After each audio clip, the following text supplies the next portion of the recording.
नमस्कार साथियों, आज के इस वीडियो में आपका हार्दिक स्वागत है। आज हम कक्षा 9 की पाठ्य पुस्तक क्षितिज में रसखान के सवैये में से दूसरे सवैये या लकोटी अरु कामरिया पर राज तिहु पुर को तजी डारो का अध्ययन इस वीडियो में करेंगे और साथ ही इस सवैये से बनने वाले महत्वपूर्ण प्रश्नों के बारे में भी चर्चा करेंगे। तो आइए शुरू करते हैं रसखान के सवैये भाग 2।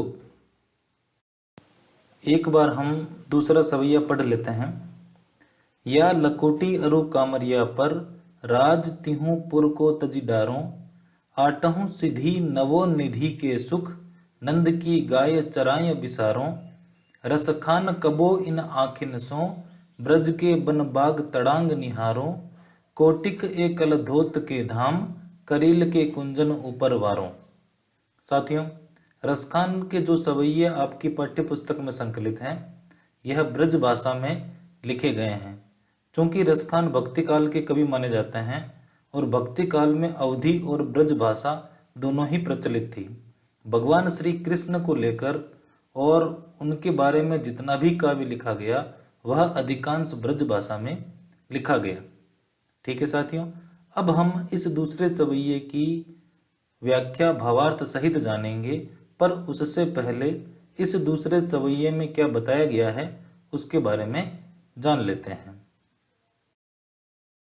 दूसरे सवैये के बारे में कवि रसखान ने दूसरे सवैये में भगवान श्री कृष्ण से जुड़ी वस्तुओं के प्रति अपना प्रेम प्रकट किया है। वे श्री कृष्ण से जुड़ी वस्तुओं को पाने के लिए तीनों लोकों का राज न्योछावर करने को तैयार हैं। मुख्य रूप से इस सवैये में रसखान की कृष्ण से जुड़ी हर वस्तु से प्रेम करते हैं और उसे पाने के लिए सब कुछ छोड़ने को तैयार हैं।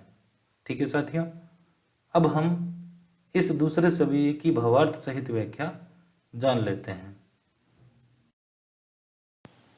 भावार्थ सहित व्याख्या।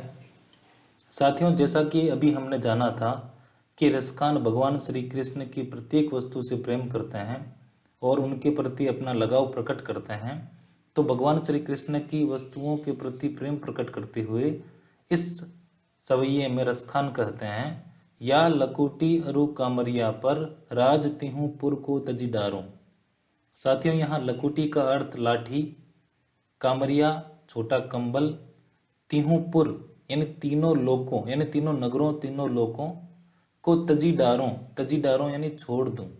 रसखान इस पंक्ति के माध्यम से कहते हैं कि भगवान श्री कृष्ण की उस लाठी और उस छोटे कंबल जो वह गायों को चराते समय अपने पास रखते थे, उन्हें पाने के लिए मैं तीनों लोकों का राज छोड़ने को तैयार हूं।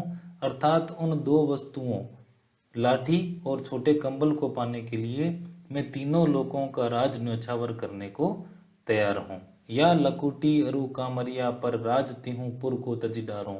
अर्थात भगवान श्री कृष्ण की उस लाठी और छोटे कंबल को पाने के लिए मैं तीनों लोकों का राज न्योछावर करने को तैयार हूं। आगे की पंक्ति है, आठहु सिद्धि नवो निधि के सुख, नंद की गाय चराय बिसारों। साथियों, यहाँ दो शब्द आए हुए हैं, आठहु सिद्धि नवो निधि। तो इस पंक्ति की व्याख्या जानने से पहले हम आठों सिद्धि और नव निधि के बारे में जान लेते हैं। साथियों, सिद्धियों के लिए एक दोहा प्रचलित है संस्कृत में, अणिमा महिमा चेव लघिमा, गरिमा तथा प्राप्तिः प्राकाम्य मिशित्वम वशित्वम चाष्ट सिद्धयः। अर्थात साथियों, सिद्धियां जो हैं 8 मानी जाती हैं। सिद्धि शब्द का तात्पर्य सामान्यतः ऐसी पारलौकिक और आत्मिक शक्तियों से हैं जो तप और साधना के द्वारा प्राप्त होती हैं। इस प्रकार 8 सिद्धियां हैं जो कि अलौकिक शक्तियां मानी जाती हैं। उनमें अणिमा, महिमा, गरिमा, लघिमा, प्राप्ति, प्राकाम्य, ईशित्व और वशित्व, यही अलौकिक शक्तियां जो हैं 8 सिद्धियां मानी जाती हैं। साथियों, सिद्धियों को पाना इतना आसान नहीं है। इसके लिए मनुष्य को अनुशासित होना और मन पर नियंत्रण होना अति आवश्यक है। साथियों, माता सीता ने हनुमान जी को 8 सिद्धियों और निधियों का आशीर्वाद दिया था। इसीलिए हनुमान चालीसा में एक पंक्ति आती है, अष्ट सिद्धि नव निधि के दाता, असवर दीन जानकी माता। ठीक है साथियों, इस प्रकार यह 8 अलौकिक शक्तियां जो हैं वो 8 सिद्धियां कहलाती हैं, जो कि बड़े जतन से प्राप्त की जाती हैं। अब आती है बारी 9 निधियों की। तो कुबेर के कोष यानी जो खजाना होता है उसका नाम ही निधि कहा जाता है, यानी उसे निधि कहा जाता है, उसका नाम निधि है, जो 9 प्रकार की होती हैं। उनमें पद्म, महापद्म, शंख, मकर, कच्छप, मुकुंद, कुंद, नील और खर्व, ये कुबेर की जो है 9 निधियां कहलाती हैं। ठीक है साथियों, तो इस प्रकार 8 सिद्धि नवो निधि के सुख, नंद की गाय चराय बिसारो। अर्थात रसखान कहते हैं कि मैं भगवान श्री कृष्ण के सानिध्य में रहने हेतु नंद बाबा की गायों को चराने में 8 सिद्धि और 9 निधियों के सुख जो हैं छोड़ने को तैयार हूँ, बिसारों यानी भूलने को तैयार हूँ। ठीक है साथियों, तो इन 2 पंक्तियों में रसखान कहते हैं, या लकुटी अरु कामरिया पर राज तिहु पुर को तजी डारों। अर्थात भगवान श्री कृष्ण की उस लाठी और उस छोटे कंबल को पाने के लिए मैं तीनों लोकों का राज न्योछावर करने को तैयार हूँ, छोड़ने को तैयार हूँ, और नंद बाबा की गायों के बीच चरने के लिए मैं 8 सिद्धि और 9 निधि के सुख भी भूलने को तैयार हूँ। ठीक है साथियों, आगे की पंक्ति में रसखान कहते हैं, रसखान कबो इन आखिन सो, ब्रज के बन बाग तड़ांग निहारो। साथियों, यहाँ पर ब्रज के बन यानी वन, बाग यानी बाग उपवन, तड़ांग यानी यहाँ तालाब से मतलब है। तो रसखान कहते हैं कि मैं अपनी इन आँखों से ब्रज के वन, बाग और तड़ांग यानी तालाब जो हैं लगातार निहारते रहना चाहता हूँ, उनके ही पास में रहना चाहता हूँ। आगे कहते हैं, कोटिक एक कल धोत के धाम, करील के कुंजन ऊपर वारों। रसखान कहते हैं कि कोटिक, कोटिक यानी करोड़ों, कल धोत यानी सोने के बने हुए, धाम यानी महल, करील, करील एक प्रकार का वृक्ष है, के कुंजन, कुंजन यानी फूलों से जो लताएं होती हैं उन्हें लताओं से बना घर कुंजन कहलाता है, कुंजन। ऊपर वारों यानी उनके ऊपर वारना चाहता हूँ, न्योछावर करना चाहता हूँ। तो इस पंक्ति के माध्यम से रसखान कहते हैं कि मैं करील के कुंजन यानी ब्रज में उपस्थित जो करील के वृक्ष हैं और उनकी शाखाओं से बने जो घर हैं उनमें रहने के लिए करोड़ों सोने के घर यानी महल जो है न्योछावर करने को तैयार हूँ। ठीक है साथियों, तो इस प्रकार रसखान कहते हैं, या लकोटी अरु कामरिया पर राज तिहु पुर को तजी डारों। मैं भगवान श्री कृष्ण की उस लाठी और उस छोटे कंबल को पाने के लिए तीनों लोकों का राज छोड़ने को तैयार हूँ, और नंद बाबा की गायों के बीच रहने के लिए मैं 8 सिद्धि और 9 निधि के सुख भूलने को तैयार हूँ। रसखान कबो इन आखिन सो, ब्रज के बन बाग तड़ांग निहारो। और रसखान इच्छा जाहिर कर रहे हैं, अपनी इच्छा बता रहे हैं कि मैं ब्रज के वन, उपवन और तालाब लगातार निहारना चाहता हूँ, देखते रहना चाहता हूँ।